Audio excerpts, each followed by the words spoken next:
Good morning, students. Today we shall listen to what is a procedure manual and about the nursing rounds and what are the standing orders. You have already had a class on this, yet there are some more points which you have to keep in mind.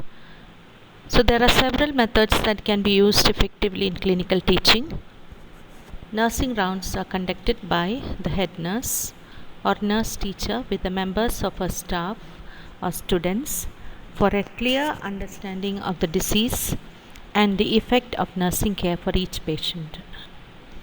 There are various types of nursing rounds: rounds with doctors, rounds with discuss psychological problem of patient, social service rounds, medical rounds for nurses, round with the physical therapist, and nursing rounds.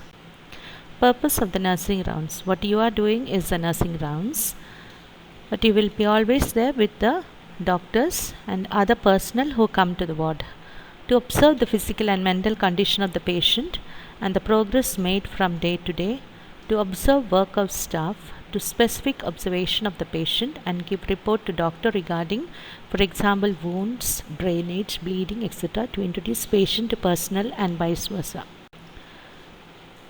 To carry out the plan made for care of the patient is another purpose.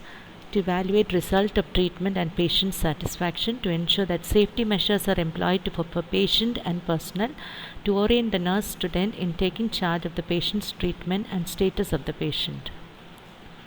To teach nursing students or hospital staff regarding specific condition. These are also other purposes for which we do the nursing rounds. To check any preventable condition in patients such as bed sore, foot drop, etc.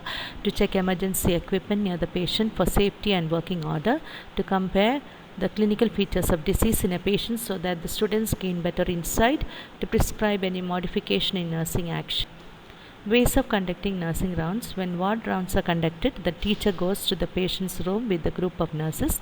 Outside of the door, out of hearing, they discuss the objectives, after which they go in to see the patient and talk for a few moments with him. Then they move on to the next patient.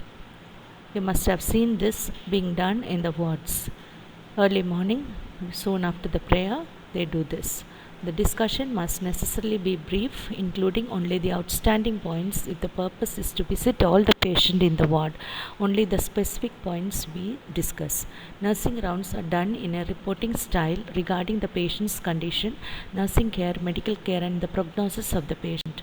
It is very valuable for the head nurses to go on regular nursing rounds with a clinical instructor. An intelligent nurse with creative abilities may find many other ways of conducting, successfully assisting student nurses to develop nursing skills. Rounds help in orienting a new nurse student to the patient.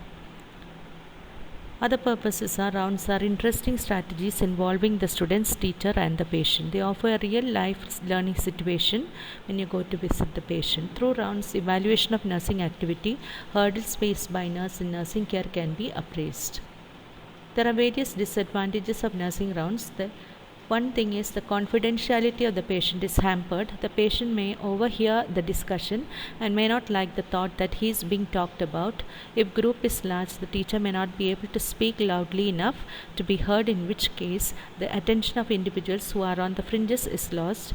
Distractions are present in the ward. Other disadvantages are: an unprepared nursing round has little teaching learning value. The value of nursing rounds depend on the quality and presentation of the nurse, teacher, or head.